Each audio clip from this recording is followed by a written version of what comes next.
تحية طيبة لجميع المشاهدين الكرام في تتمة الحلقة الخاصة بالمغرب الفاسي والجيش الملكي يوم الغد على الساعة 9 تقديم المباراة المغرب الفاسي.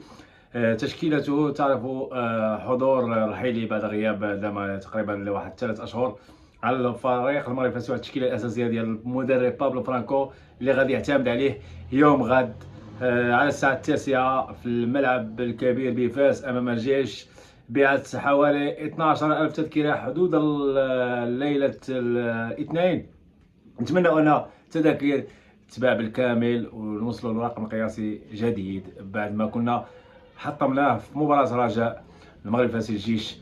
ماتش كبير، ماتش كلاسيكي، ماتش القمة ديال الدوري المغربي الجولة 23، 7 الجولات على النهاية. اللي عنده السرعة القياسية والنهائية ديال البطولة هو اللي قادر انه يهز الصينية في لافان تاع البطولة هذا الموسم هذا. خليكم معنا.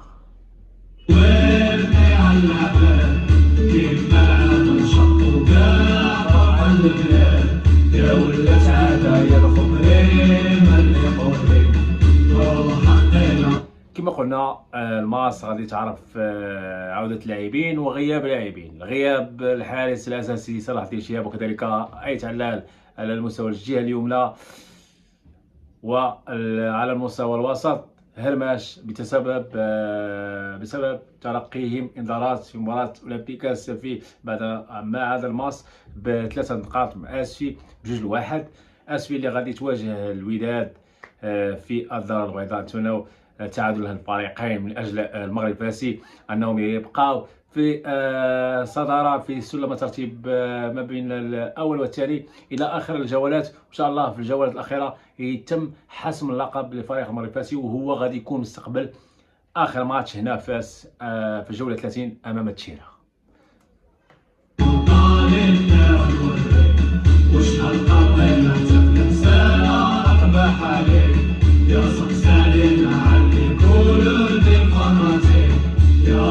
كما قلنا المدرب بابلو فرانكو رجع له الخط الدفاعي. المغرب الفاسي عانى في اخر المباريات في الخط الدفاعي، محوري دفاع الجبلي وائل الخرساء قاموا باخطاء كارثيه في مباراه الرجاء طنجه في مباراه كاس العرش. نتمنوا هاد اللاعبين يرجعوا المستوى ديالهم بعد ما غاب في الجولات الخمس الاخيره. نتمنوا انه غدا يكون دفاع صلب. فريق الجيش الملكي فريق صعب، فريق خسر لقب دوري ابطال افريقيا في ميدانه امام صن داونز. هو الان سيبحث على لقب البطوله ولديه مباراه ناقصه في كاس العرش، سينافس على كاس العرش كذلك.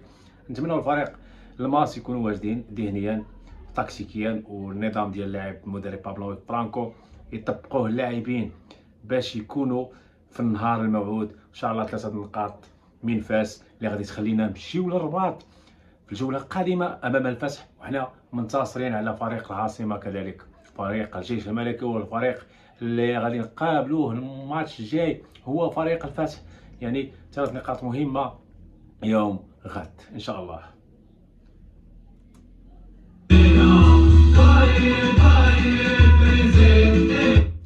المغرب الفاسي في هذه المباريات 23 ديال البطوله شاهدنا اداء متميز اللاعبين في الجولات الاولى، تراجع في ال5 جولات الاخيره لحدود الجوله 23.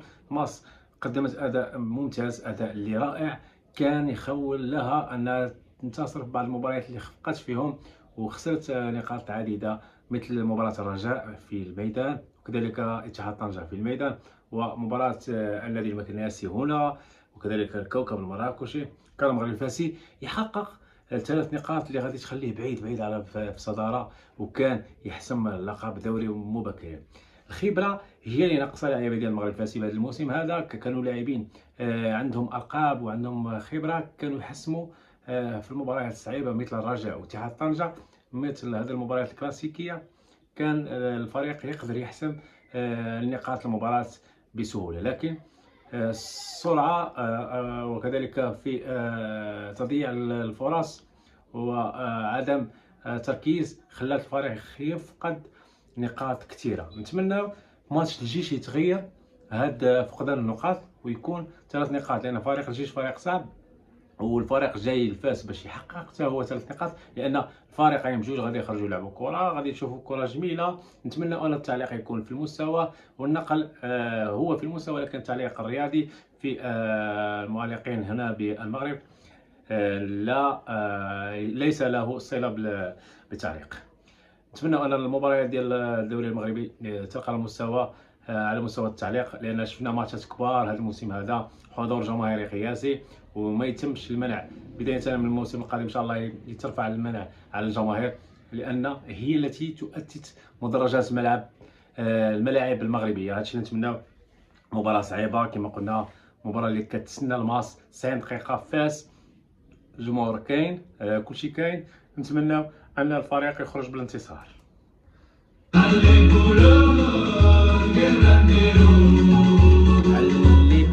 علي كولور الكير نديرو، علي كولور نحاربو، علي كولور نموتو على الماس. غادي نتفرجوا في المركب، غادي نشجعوا الفريق ديالنا. هذا هو حلم اي مصاوي، هو 3 نقاط ولقب البطوله الغالي اللي غاب على الماس لمده سنوات كثيره. وبهذا الاداء اللي شفنا هذا الموسم هذا قادرين اننا نكونوا فوق المنصه في اخر الموسم. في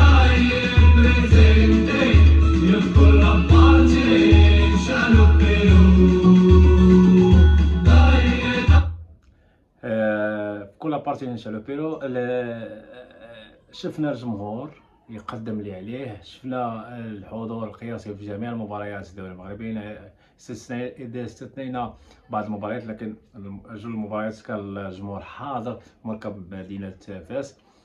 لهذا الجمهور مطالب يوم غد بتشجيع 90 دقيقة والضغط على الخصم من أجل تحقيق ال3 نقاط، لأن هذه المباراة ومباراة بركان وكذلك الوداد في الدار البيضاء هادو هما مفاتيح الدوري المغربي. 3 الماتشات إلا جبنا فيهم 7 نقاط راه مزيان، غادي نكونوا ان شاء الله في المنصه في اخر الموسم، لان المباريات الاخرى غادي يكونوا ساهلين ماشي صعب بحال هذه المباريات، لان مباريات القمه امام بركان الجيش والوداد هادو مباريات صعب، مباريات الدوري المغربي. نتمنى التوفيق للمغرب الفاسي. كنا معكم من هنا من بيت المصاوي، شفنا الحلقه البارتي 1 يوم امس، والبارتي باش كملنا التشكيله اللي لعب بها بابلو فرانكو، التشكيله اللي غادي تعرف حضور رحيلي. نتمنى التوفيق للماس يوم غد ونجيبوا 3 بوان ونمشيو للرباط وحنا منتصرين قبل مواجهه الفتح. الى اللقاء، نتمنى تدعمونا بواحد لايك واشتراك للفيديو